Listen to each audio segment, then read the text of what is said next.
안녕하세요. 오늘은 온열요법 그 중에서도 이제 여러 가지 기계가 있는데 그 기계 중에 한 온코서미아에 대해서 한번 좀 더 알아보려고 합니다. 우선 우리 온열요법은 전에 한번 했듯이 간단한 기전을 설명드렸었는데 다시 한번 얘기 드리자면 몸 안에 체내 열을 살짝 올려서 혈류순환을 높인다든지 면역을 증진시킨다든지 이런 것을 통해 암세포를 없앨 뿐만 아니라 그다음에 다른 치료와 병행해서 효과를 증대시키는 목적으로 많이 사용한다고 했습니다.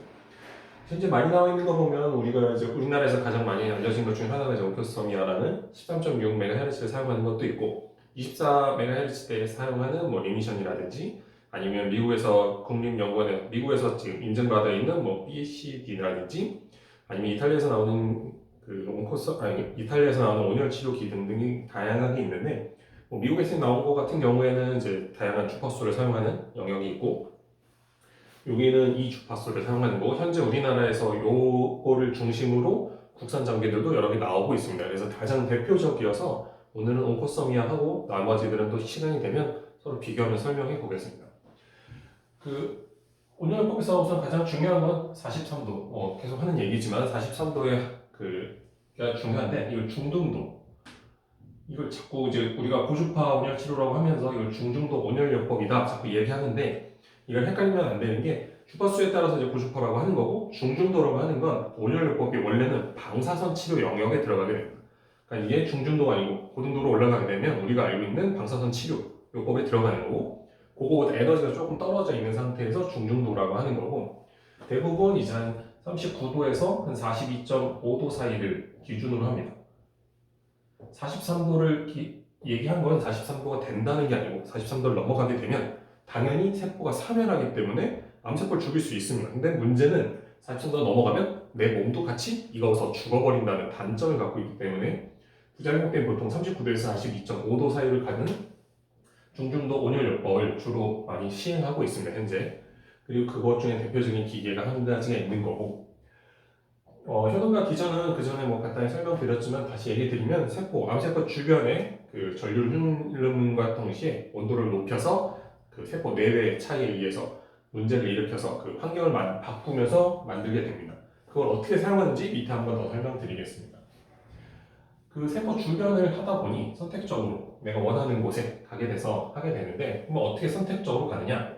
암은 그 고농도 포도당을 이용합니다. 그러니까 당 많이 좋아한다고 우리 많이 알고 있듯이 당분을 많이 사용하게 되는데 문제는 이걸 사다 보니 주변에 그 부산물 이온들이 암 주변에 많아지게 됩니다. 아까 전류를 흘리게 되면 일반 세포보다 정상 세포보다 이쪽에 이온이 더 많이 모여 있다 보니 전류가 암세포 쪽으로 더 많이 흐르게 되는 겁니다. 그래서 선택적 되고 또 하나는 우리가 방사선 치료를 할 때 방사선 치료 그냥 갖다 쏘는 게 아니고 보통 이제 3D나 아니면 뭐 CT, 토모 등등 할 때 모양을 해놓고 우리가 이쪽에 있네 해서 이제 모양을 해서 어떤 각도로 해서 3D 모양을 짜내는데 지금 같은 경우에는 선택적인 거를 이런 이온 모양을 가지고 하는 장점을 가지고 있습니다.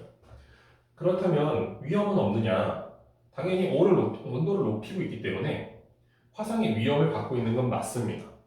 하지만 그 화상의 위험을 낮출 수 있는 방법을 여러 가지를 찾고 있는 건데 특히 이 기계 같은 경우 이것뿐만 아니라 이제 도자를 이용하는 기계에서 이렇게 전기판을 갖고 이용하는 모든 기계들의 특징이 이게 이제 피부에서 떨어지게 되면 아무래도 문제를 좀 일으킵니다. 왜냐하면 이 피부와 사이사이에서 전류가 흐르면서 그 안에서 이제 화상을 입을 가능성을 가지고 있고 또 하나는 내부에 들어갔을 때 그 안에서 온도를 높이면서 정상 세포를 손상시키는 겁니다. 그래서 일반적으로 우리가 알고 있는 전신적인 거 뭐 온탕에 들어간다든지 아니면 찜질방에 들어간다든지 이런 식으로 전신의 온도를 올리는 거는 아무래도 화상이나 내부에 축적된 여러 에너지를 많이 해서 부작용을 만들 수 있지만 지금처럼 선택적 교류, 전류를 왔다 갔다 흐르게 하면서 생기는 경우에는 그 만들어지는 위치를 한정시키는 것도 있기 때문에 화상에 대한 위험을 많이 낮출 수 있게 됩니다. 그리고 아까 얘기했듯이 이게 직접적으로 열을 때리는 것보다는 전류가 오고 가면서 이온 주변에 발생한 열을 이용하는 거기 때문에 아무래도 부작용, 위험성에서 좀 낮아진 것을 확인할 수 있습니다. 그러면 언제 써야 되느냐? 가장 중요한 건 병행 치료로 봅니다. 물론 세포 사면 사용할 수 있습니다. 아까 얘기했듯이 온도, 세포, 안과 밖에 온도차가 생기면서 암세포 주변에 있는 세포 환경이 변하면서 암세포를 참여를 유도할 수도 있지만 실은 이럴 확률은 크게 높지는 않습니다. 실제로 연구 논문들을 찾아보면 단독 치료를 통해서 4기암 치료에게 어느 정도 효과를 보였다는 논문들도 있기는 하지만 아직은 이것만 가지고 시도를 해보겠다고 하기에는 한계가 있는 게 사실입니다. 그러면 언제가 좋을까? 화학치료, 방사선 치료 또는 수술 후 부작용을 없애는 방법으로 활용할 수 있습니다. 화학치료 같은 경우 우리가 알고 있는 항암제가 들어가게 되면 온도가 높아지면 몸 안에 혈류가 빨라지니까 암세포로 가서 전달해 줄 수 있는 능력이 높아지는 게 하나, 그 다음에 면역이 상승되는 것 때문에 주변부에 그 암세포 주변으로 면역세포들이 달라붙어서 그 항암제 효과를 더 증폭시키는 효과가 있기 때문에 화학요법과 병행하는 방법.